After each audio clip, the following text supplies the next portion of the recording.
What is up, people? It's your boy, Savage Instincts, here again. And just like the name of this video says, I have been looking into learning Japanese. Now, this all comes from a video that I watched recently, and it was about the immersion method of learning a language. And of course, I might have heard of immersion before, but I didn't really know much about it when I saw the video. And I watched it, and basically the way that it works is that you just listen to Japanese. In terms of, you don't necessarily have to read from a book.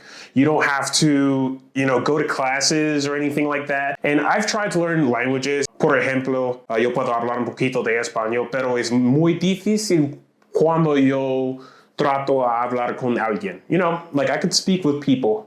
And that's off the top of the dome, guys. I'm killing it with this Spanish. I'm okay. And that's kind of the point.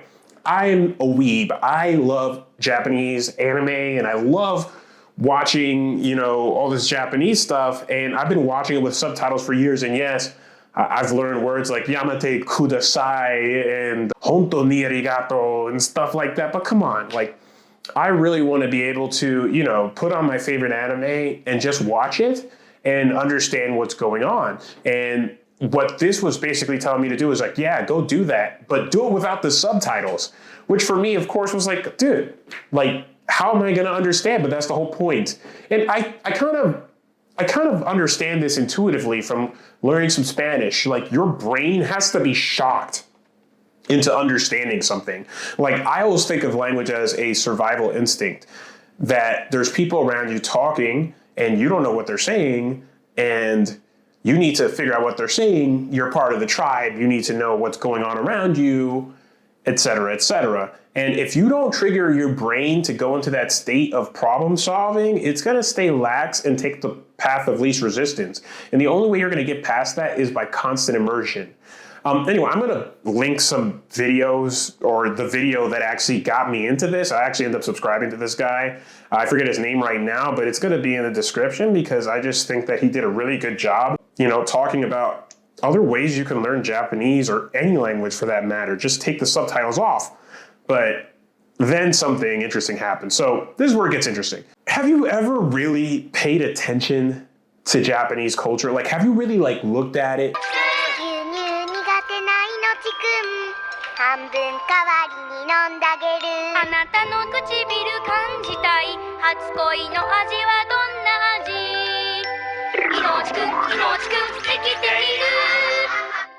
And look, I love Japanese culture, but when I chose to watch an anime, I knew that I didn't want to watch an anime that I loved, right? I was thinking about basically, should I watch an anime that I really want to see? Should I watch over an anime that I've seen before? Should I watch a bad anime? And I determined that, I had seen part of this anime. It's called Baki, before, over the pandemic. And it was kind of just the Burn Notice, or I'm sorry if you like Burn Notice, but just that vanilla daytime TV level of entertainment where it's okay, I could watch this, but it's not gonna activate my brain to the point where it's highly stimulating. It's not like Death Note where I have to be I need to know every detail. I just figured, I'm hey, I'll passively, watch this anime because, it's mostly people just knocking each other's heads in. And I know that I tuned into Baki during the pandemic, during a time when basically in that anime, I'm pretty sure I tuned in somewhere in the middle. Baki is not the beginning of Baki. There's some incarnation of Baki that comes before Baki that I never saw. So I knew there was some tournament or something before. And I'm great. I know there's a segment that comes before it. It was called Baki Hanma. I saw it on Netflix, and I was let me watch this. And let me tell you something. If you watch an anime without subtitles, it's kind of crazy, bro, because you're forced to really actually drink in the images, and you don't realize how much of the time you're looking down on the bottom, eighth of the screen, when you're just reading. And of course, you see what's going on through your peripheral vision. But when you really lock in and you don't have the word for context, things get locked out of context. And I'm going to show you guys a little bit of what I mean. So one thing I want you guys to really understand is that I have no idea what is being said in any of these scenes. And actually, necessarily, as part of me pulling up some of this stuff, I had to, see some subtitles for a second. So I got a little bit of context since I made this video, but it was very little context. So rest assured, I have no idea what's going on. So the first thing I kind of want to bring up is this scene right here where this kid has to, I don't know, I ended up seeing a little bit of the subtitles when I was looking up this video. So he was like forced to take out this knife and like stand up to these bullies. And apparently what it is that these little rotten kids that he's hanging out with are trying to get him to commit suicide. I accidentally learned this part, but from here on, I have no idea anything from here on. But, rest assured, it was really bizarre watching him pull out the knife. Fine, whatever. That seems normal enough, right? Now, here's the part where Baki shows up, and I have no idea why this kid is going to fight Baki, why he feels the need to pull out a knife. He's trying to prove he's cool to these kids or something like that. But needless to say, Baki has now manifested in this man's space.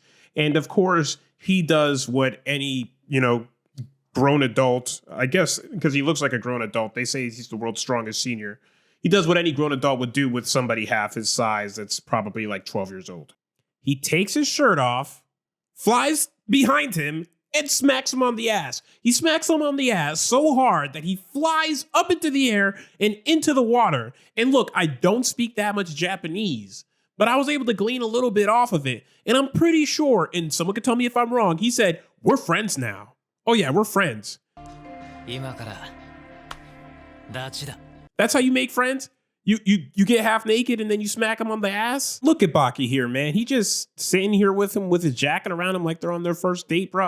I wasn't feeling the vibes. Let's just say, needless to say, I wasn't feeling the vibes. Yeah, and stick around with him and, follow around the dude who beat your ass until nighttime. You know what I'm saying? Anyone ever stick around after an ass beat and like you got your ass beat? Like, yo, man, we should be friends now. But my favorite part is where Baki just has a full out delusion in front of this kid. Once again, he just met this kid and this kid just met him and he is way older than him and he's following him around and Baki breaks out into full delusion. Now they say that he's pantomiming a fight and all that stuff. Maybe the dialogue, maybe I need to be immersed a little bit more to understand what's going on. But he just starts fighting Mike Tyson in the middle of the street. Like, where's the context for this? And the kid's like, this is amazing. He's fighting Mike Tyson so hard that his nose is bleeding. This man isn't crazy. He's not on coke. Where are the parents? That's all I gotta ask. Where are this kid's parents? No, seriously, where are his parents? Because he goes home with Baki. Like, he goes to his house, like, in the middle of, as you can see, like, not the good part of town. He goes with the dude who just beat his ass, threw him in the river, and he's like, hey, yo, you should slide. Yo, anybody who speaks Japanese or is like a native Japanese speaker, knows Japanese culture, tell me if this is normal behavior. Tell me if this is something that you guys do. Like, yeah, like when I was a senior, I got my ass beat and we used to just go back to the guy who beat my ass's house and play Jenga all the time. No, maybe low-key I am learning something because that is the premise of literally every single Naruto episode. Naruto beats your ass and says, you're my friend now. And people, I guess, out of fear are like, I guess I'm his friend because this dude beat my ass. I mean, is that what you guys are doing over there in Japan? Is that you guys make friends? Like, yo, if you beat my ass, we can go out for tacos? Let me know. Drop it in the comments below. This is a great time for me to let y'all know once again that I cannot understand what they're saying. Like the whole time they are speaking straight Japanese during this whole thing. So tell me why Baki took his shirt off for real though. Like it's just him and the boy in the house and now he's taking his clothes off. Someone explain it to me. And I just want to say this is an egregious amount of stretching while having your shirt off with a boy in your house. I'm just saying. Now this is where I lost complete cohesion when I was watching this because I just couldn't understand why the next thing that happened. But remember, this boy just got his ass beat and followed a strange man home who has huge muscles, probably could kill him with a finger. And now he's in his house in the middle of nowhere. You saw there were no people around. And what does he ask him to do?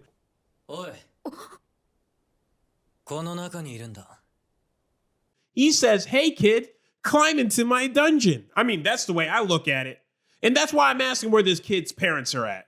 Because there's no amount of immersion that I could have gotten watching this whole show. I know that if I put subtitles on right now, there's no way I would understand anything more about what just happened here.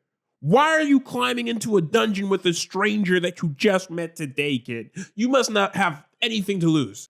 And you'd figure, right? Like, because what happens is he pretends to fight a praying mantis for the rest of the episode. You figure that there'd be a moment where this kid's like, yo, I fucked up. I'm with a crazy person who's half naked in his dungeon in the middle of nowhere, pretending to fight an insect. I mean, I kind of get it. It's an anime trope, fight animals and learn their fighting style and all that stuff. But you figure reality would kick in, but this kid just thinks it's perfectly fine.